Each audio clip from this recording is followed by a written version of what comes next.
Dear students, ये मेरे लिए बड़ी खुशनसीबी है कि हमें आपके सामने आकर के आपको कुछ बताने का मौका मिला।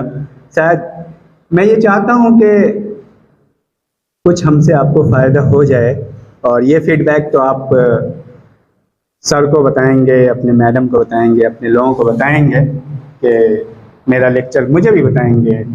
वीडियो ये अपलोड होगी, कमेंट बॉक्स में बताएंगे कि आपको कैसा लगा। मैं शुरुआत यहाँ से करता हूँ कि मैं भी आपकी तरह एक साधारण स्टूडेंट रहा हूँ, बहुत ही गुर्बत से पढ़ाई लिखाई की, सब चीज़ ठीक है। मैं बिहार के पटना का रहने वाला हूँ और वहाँ से यहाँ पे मेरा लोक सेवा आयोग के द्वारा चयन हुआ, और इस प्रक्रिया में हम पहाड़ों पे भी रहे, और फिर मेरा आपके सामने यहाँ पे SDM PG कॉलेज में हम एसोसिएट प्रोफेसर के रूप में हैं। और उत्तराखंड के मुख्यमंत्री पुष्कर सिंह धामी ने मुझे एकेडमिक एक्सपर्ट बनाया है उत्तराखंड में, ठीक है।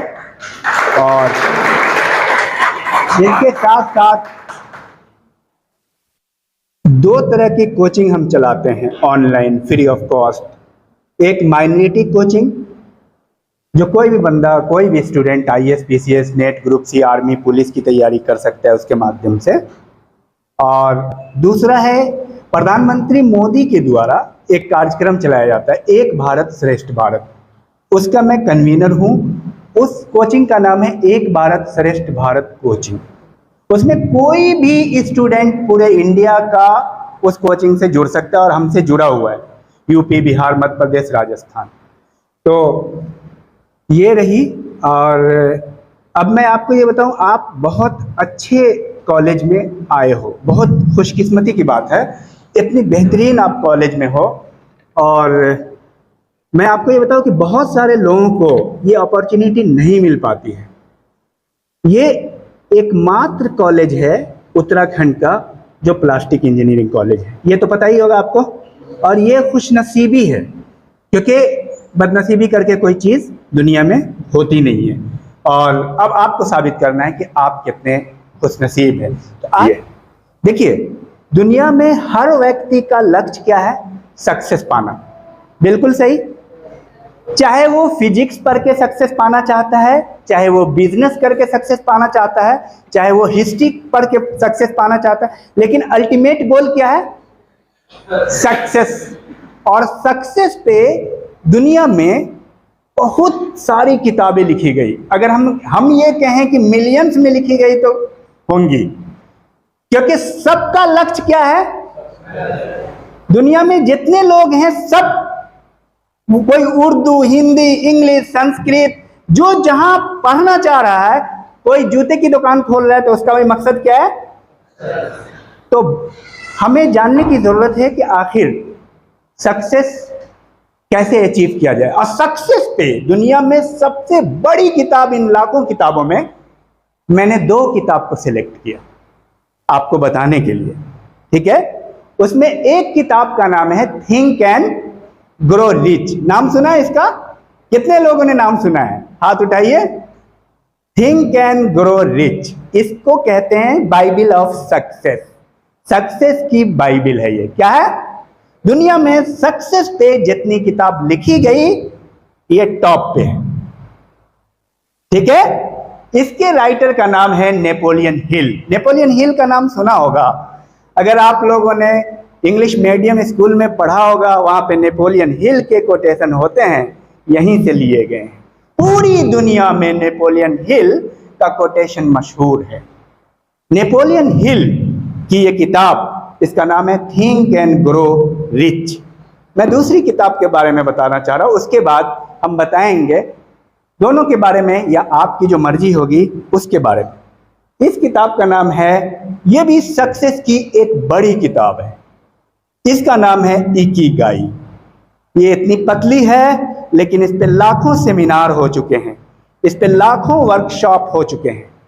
आप वीडियोस देखिएगा, हजारों की तादाद में यूट्यूब में हर भाषा में इकिगाई पे लिखी हुई किताब है। इन दोनों किताब में फर्क ये है कि ये जापानी राइटर की किताब है, जापानी सीक्रेट ऑफ सक्सेस है।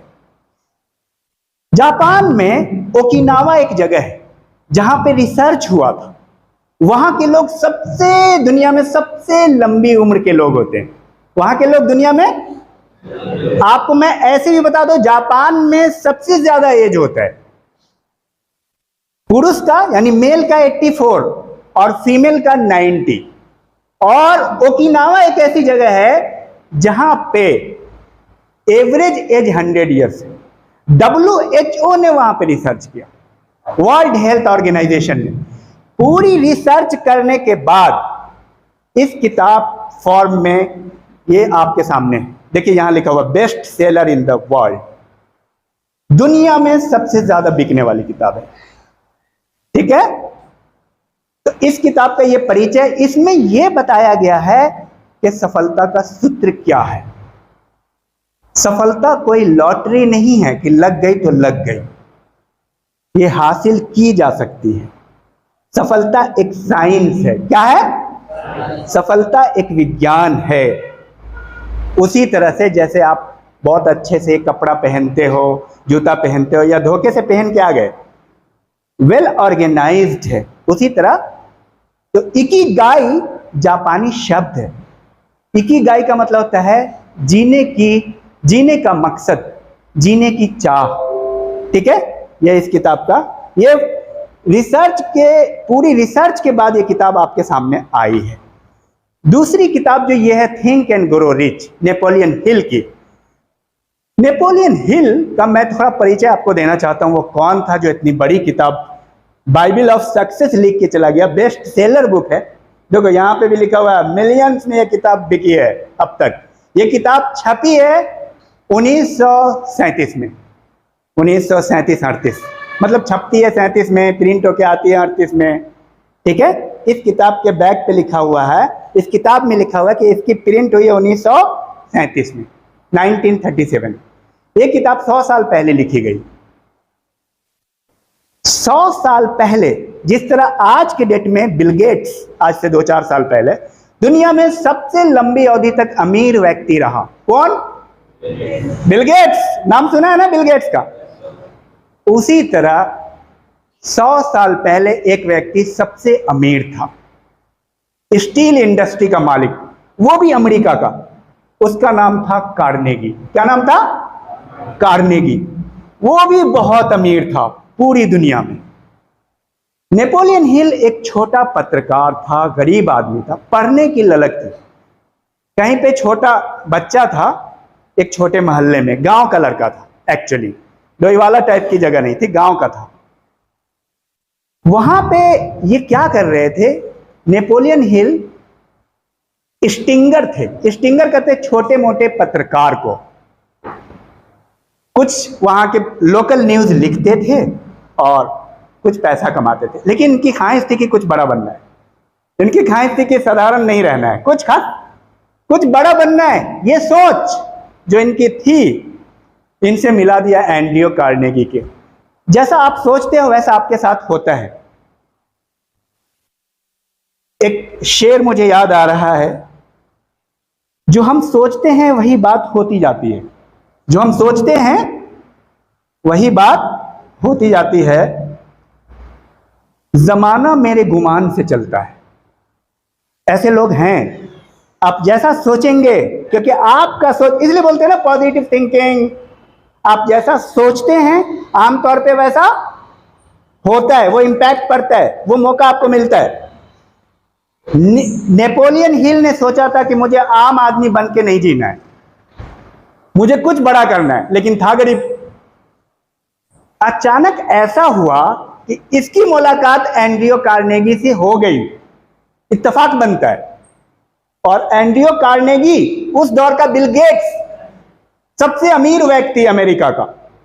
1/3 स्टील प्रोडक्शन अकेले एंड्रयू कार्नेगी अमेरिका का करता था। आप सोचिए, इतना बड़ा मुल्क है, 1/3 प्रोडक्शन ऑफ स्टील।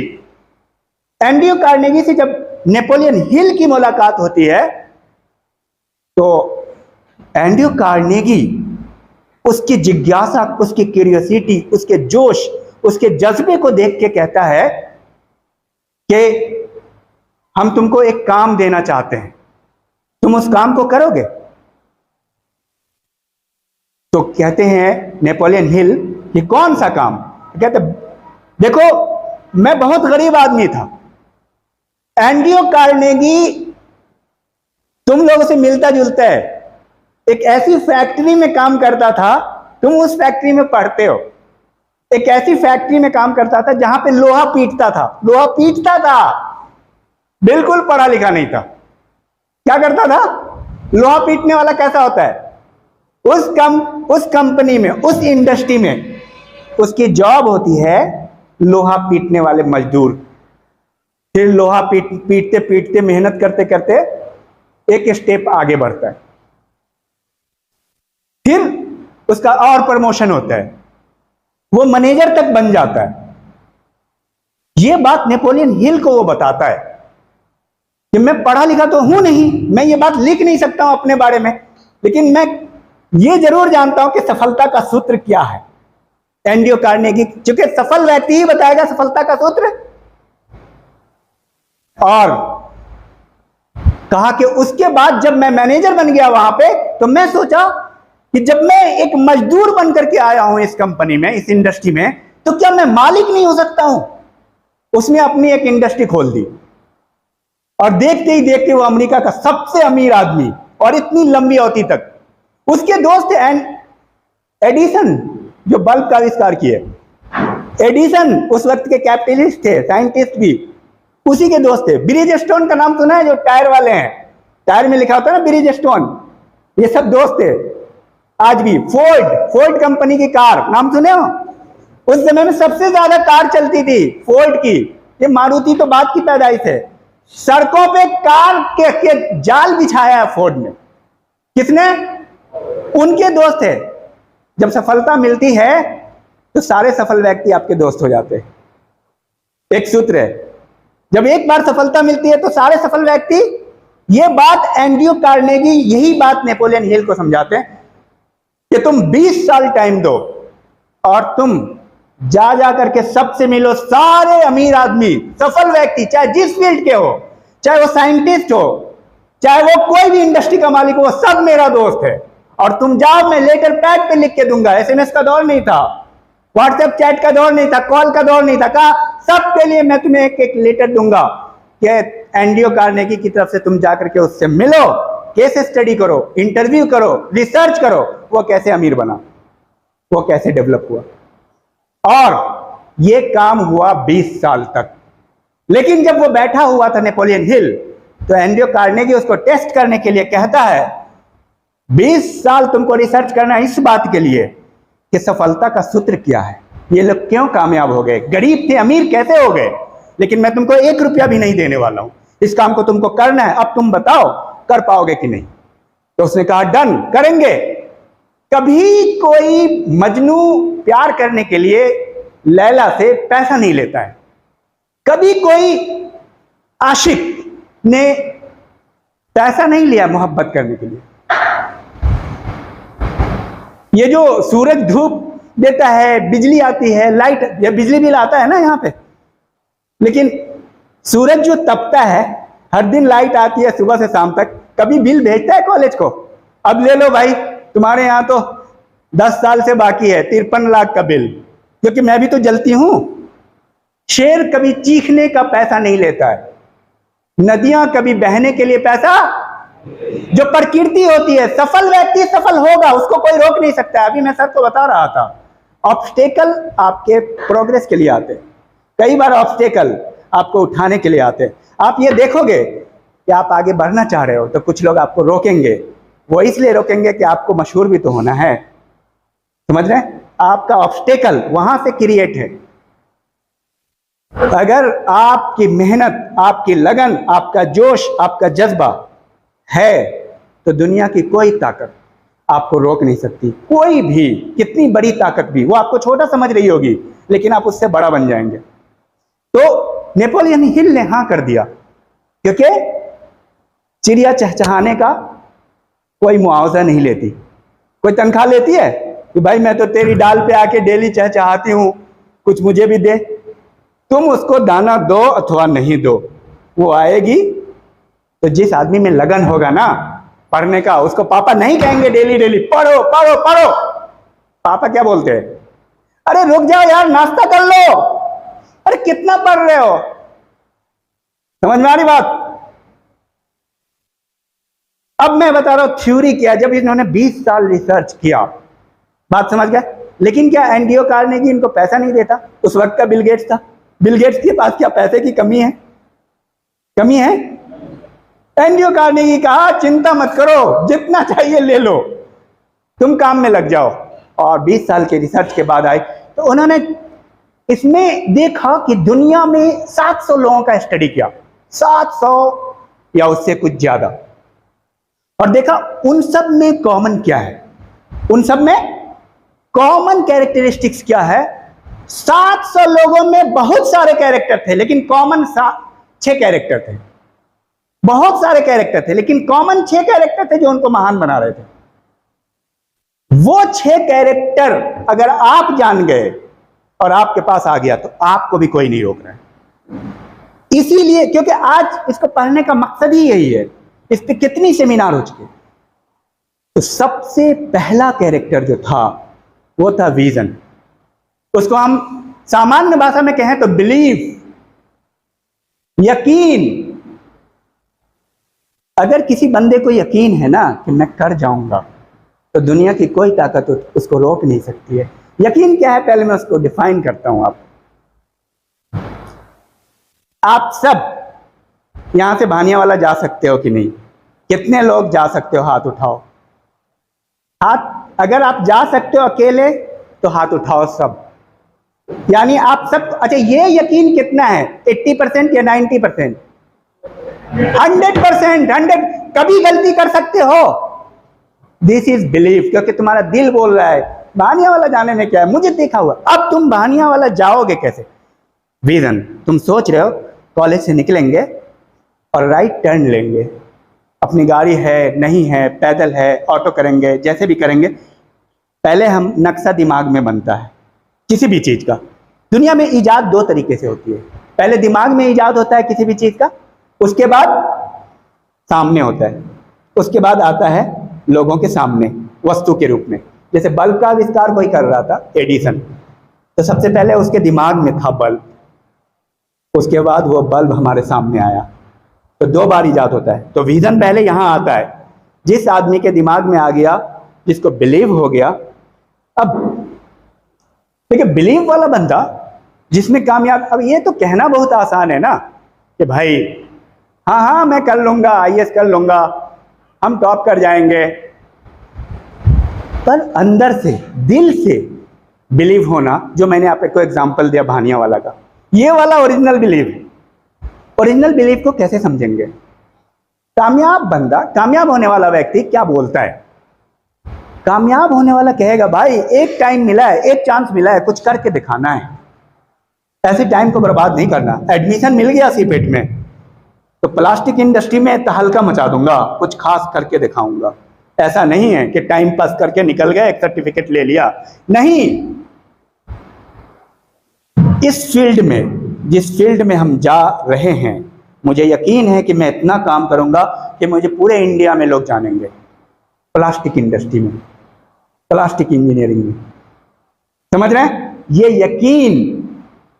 ना कामयाब बंदा, कामयाब बंदा क्या कहता है? यार एक जिंदगी है, कुछ कर जाओ, कुछ ना कुछ करना है। नाकामयाब बंदा क्या बोलेगा?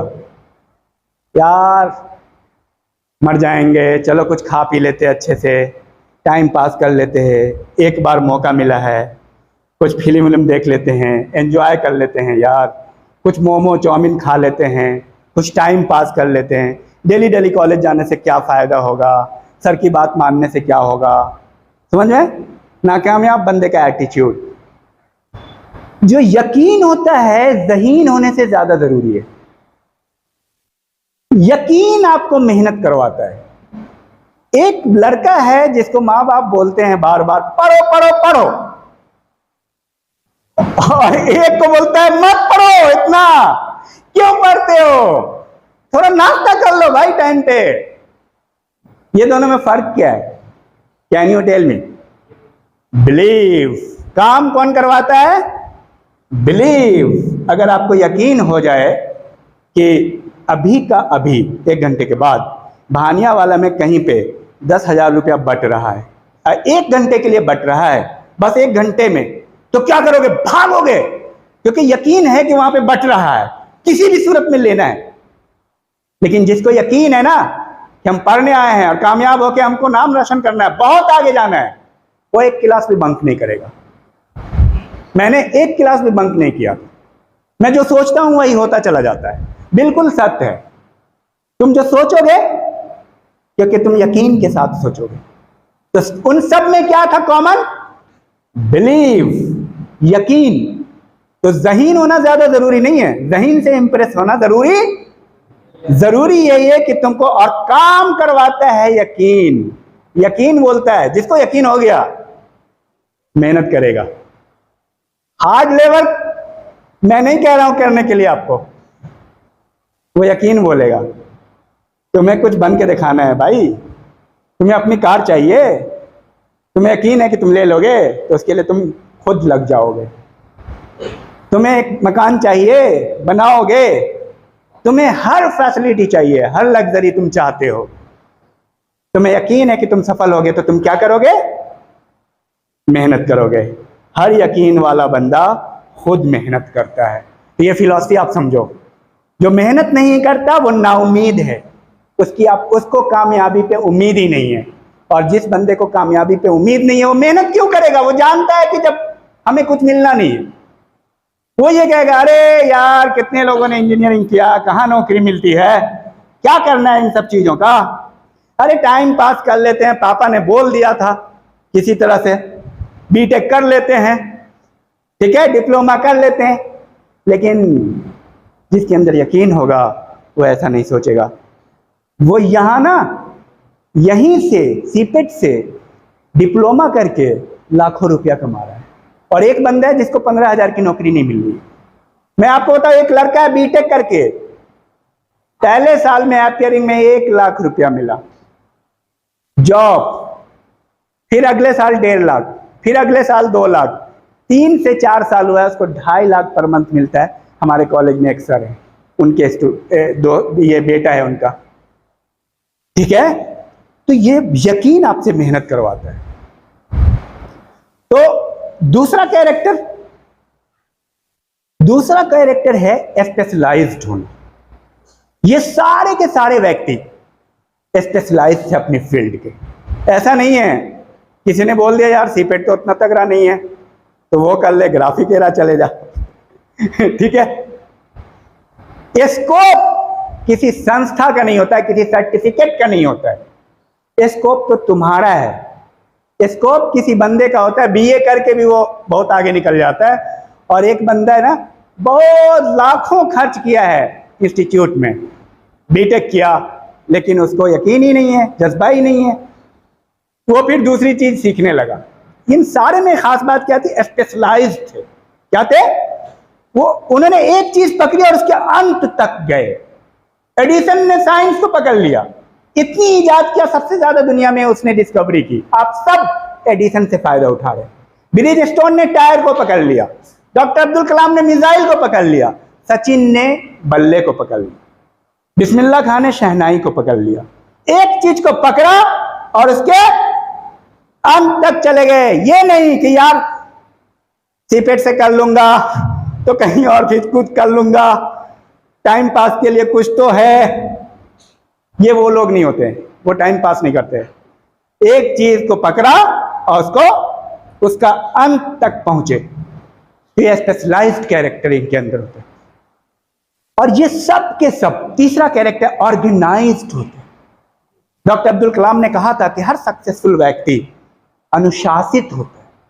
बिना अनुशासन के, इन सब में एक कैरेक्टर था कि वो सब अनुशासित थे।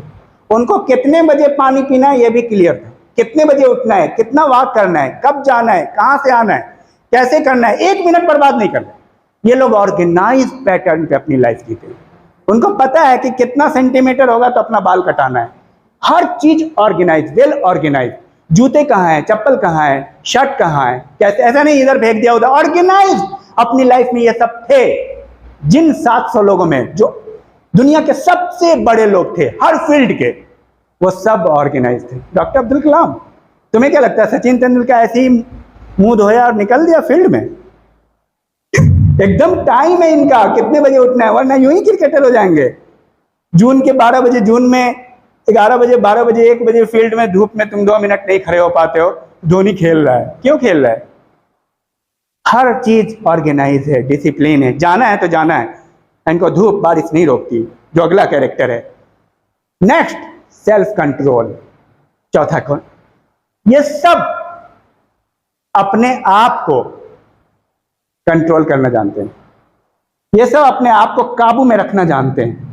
ये सब 700 लोग, दुनिया के जितने भी महान और आज भी जितने लोग सफल है, वो सब के सब, इनके अंदर सबसे बड़ा कैरेक्टर है सेल्फ कंट्रोल। वो अपने मास्टर है, अपने आप को चलाना जानते हैं। उनका जो क्या बोलते हैं, लगाम उनके हाथ में।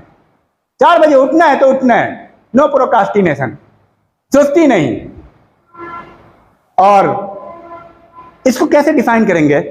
एक बंदा है, पढ़ने का दिल नहीं कर रहा है, नहीं करता है, नहीं पढ़ता है, कोई बात नहीं। एक बंदा है, पढ़ने का दिल नहीं करता है और तब पढ़ता है, दिस इज सेल्फ कंट्रोल। करने का मन नहीं कर रहा, अब करेंगे, ये वो लोग होते हैं जो सफल होते हैं।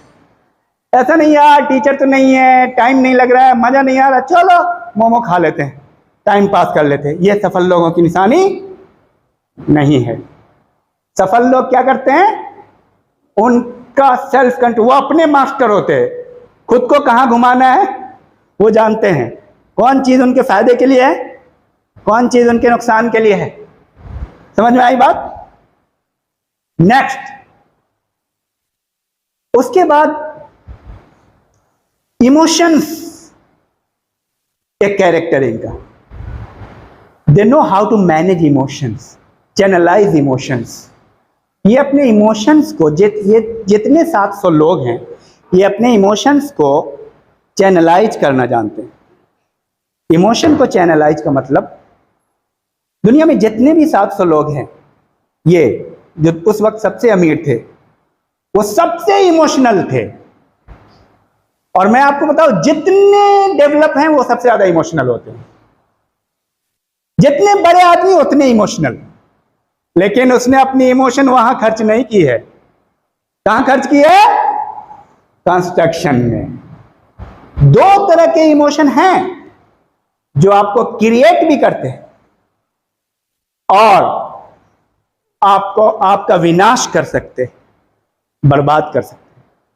जो क्रिएट करते हैं और जो बर्बाद भी कर सकते हैं। एक है एंगर, गुस्सा।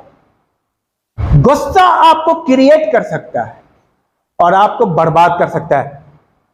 एक बच्चा है, अपनी मम्मी से मांगा 100 रुपया कि मुझे 100 रुपया दो, मैं कॉलेज में जाऊंगा और मोमो, चाउमीन, जो भी है, समोसा खाएंगे। मम्मी ने कहा नहीं, नहीं देंगे।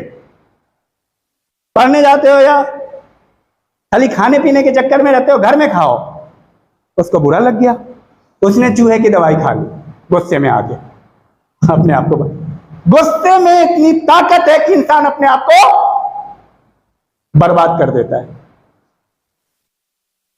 अब इसको कैसे करना चाहिए था? उसी तरह से प्रेम, लव, प्रेम में असफलता। इन्होंने देखा कि प्रेम में असफलता बहुत लोगों को बर्बाद कर देता है, लोग अपनी जान दे देते हैं। लेकिन इसका पॉजिटिव क्या हो सकता है? अपनी, हमने कहा था कि क्रिएटिव भी हो सकता है। इसका दूसरा उदाहरण मैं आपको बताऊं। मम्मी ने डांटा कि नहीं मिलेगा पैसा। अपना ईगो इतना हाई है ना, इतने गुस्से हैं, कभी पैसा नहीं मांगूंगा और दिखाऊंगा 100 की जगह 100 करोड़ कमा के और मेहनत करके। ये इसका पॉजिटिव हुआ। वो क्रिएट हो जाएगा क्योंकि उसने अपनी इमोशन को यहां लगा दिया। प्रेम में असफल होने के बाद कोई व्यक्ति अपनी जान दे देता है, लेकिन जो जान नहीं देता है, जो बनता है, वो सोचता है कि नहीं, अब मैं कुछ बन के दिखाऊंगा। अपने इमोशन को किधर टर्न किया? ये जितने लोग सफल हैं, उन्होंने इमोशन को चैनलाइज करना। इमोशन जा रहा है इधर, उसको उधर घुमाओ। मन नहीं लग रहा है, मन नहीं लग रहा है, अरे मन नहीं लग रहा, मन लगाओ पढ़ाई में। रात दिन चैट में मन लगता है, किताब में मन लगाओ। उस मन को ना जो भटक रहा है, ये वो लोग थे जो सेल्फ कंट्रोल वाले थे, अपने हाथ में लगाम थी उनकी, और इमोशन को मूव कर देते थे। गुस्सा हुआ तो झगड़ा झंझट नहीं, दूर के मुसाफिर छोटे छोटे झगड़ों में उलझा नहीं पड़ते। लंबी सफर का यात्री कुत्तों से नहीं डरता है। डरता है? अरे भाई एक चीज बताओ, तुम्हें दिल्ली जाना है, लेकिन दिल्ली जाने से पहले तुम्हारे मोहल्ले में बहुत सारे कुत्ते हैं, तो उनको तो क्रॉस करना पड़ेगा ना। नेक्स्ट है फियर, 6th पॉइंट, फियर। ये सब फियर को मैनेज करना जानते हैं, ये सब इमोशन को भी मैनेज करना जानते हैं और फियर को भी मैनेज करना जानते हैं। हमारे पास जितनी भी फियर है, डर है, वो सब हम सीखे हुए हैं। क्या है? That is learn, that is in learning process. हमने सीखा है, हम ट्रेंड हैं। जिस तरह आप सीपेट में आके ट्रेंड होते हैं प्लास्टिक इंजीनियरिंग में, उसी तरह आप डर से ट्रेंड है, आपको ट्रेंड किया गया है। ज्यादा खर्च मत करना, गरीब हो जाओगे, बच के रहना, ठीक है। और ये बचपन से बहुत सारे फियर्स है जिसको मैं गिना नहीं सकता हूं, इतने सारे को। नेचुरली कुछ फियर होते हैं, प्राकृतिक रूप से। ऊंचाई से डर लगता है बच्चे को, और तेज आवाज से डर लगता है, ये नेचुरल फियर है। बच्चे को जब आप ऊपर उठाओगे ना तो वो डर जाएगा, डरता है ना, क्योंकि नेचुरल फियर है। लेकिन बाकी जितने फियर है, कहीं गरीब ना हो जाएं, पता नहीं सीपेट में प्लास्टिक इंजीनियरिंग करके जॉब मिलेगी कि नहीं मिलेगी, यही तुमको बर्बाद कर रहा है।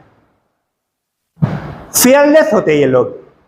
जो सक्सेसफुल लोग हैं वो क्या होते हैं? फियरलेस होते हैं।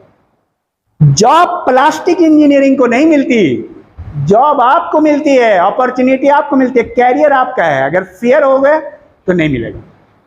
तो जितने भी सक्सेसफुल लोग हैं वो सब फियरलेस हैं। वो सब क्या है? अगर एक भी जॉब मिलेगी तो मुझे मिलेगी, मैं इतना बेहतरीन स्टूडेंट बनूंगा कि अगर पूरे भारत में एक जॉब होगी तो मुझे होगी। ये कॉन्फिडेंस होता है। समझ में आएगा? तो ये 6 कैरेक्टर है। और जब तक विकास के बारे में, डेवलपमेंट के बारे में, रीच होने के बारे में, ग्रो के बारे में सोचा ना जाए। अब मैं एक और एग्जांपल दे करके आपसे पूछ करके कि आप ज्यादा थकेंगे नहीं, तो I will proceed some minutes also, ठीक है, इस किताब के बारे में। इसका मैंने एक आउटलाइन आपको बताया है। एक किताब है थिंकिंग बिग, यह है थिंक एंड ग्रो रिच। एक किताब है थिंकिंग बिग, आपसे रिलेटेड है। उसमें एक एग्जाम्पल, तो उसके राइटर लिखते हैं कहानी। एक ही कॉलेज में पढ़ा हुआ विद्यार्थी, सारे मैनेजमेंट कॉलेज में पढ़े हुए विद्यार्थी को बुलाया गया। सब लोग जॉब कर रहे थे, सब लोग अमेरिका में जॉब कर रहे थे, एक ही कॉलेज से पढ़े हुए, मैनेजमेंट, एक ही यूनिवर्सिटी से, एक सेशन के एक डिग्री। सारे 40-50 बच्चों को कलेक्ट किया गया। अब मैनेजमेंट वालों की मीटिंग थी, तो पता चला कि उसमें सारे स्टूडेंट जिन्होंने जॉब प्राप्त की थी 2-4 साल पहले, सबकी एवरेज इनकम $12,000 थी। क्या थी? $12,000। $12,000 का मतलब 1,000 का मतलब 80,000 आज का। अब ये समझो 100 साल पहले, 70 साल पहले कोई 80,000 रुपया कमा रहा होगा अपने हिसाब के, तो अच्छा हुआ आज के हिसाब से। तो 12,000 एनुअल इनकम कह रहा हूं, महीने का $1,000 हुआ। एवरेज सब 12,000 कमा रहे थे डॉलर। उसमें एक लड़का था हैरी, क्या नाम था? ये सारी सच्ची घटना पे आधारित। उसका इनकम था $60,000। कितना? $60,000। उन सब का 5 गुना। अगर वो 80,000 कमा रहा था इंडियन वैल्यू में आज के डेट में, तो 4 लाख पर मंथ कमा रहा था। हैरी। हैरी को बुलाया गया कि तुम भाषण दो, तुम बताओ सबको, हम सबको बताओ कि तुम इतना क्यों कमाते हो भाई। भाई तुम में कौन सा सोना चांदी लगा हुआ है, हीरा, सेम डिग्री, और टैलेंटेड बंदे तो सब हैरी से ज्यादा योग्य, मेहनती। तो हैरी बोलता है मैं इन सबसे 5 गुना बड़ा सोचता हूं, मैं इन सबसे 5 गुना। तो आप लोगों को अपनी सोच बड़ी रखनी है, कॉन्फिडेंट रखना है, सफलता आपके कदमों को चूमेगी।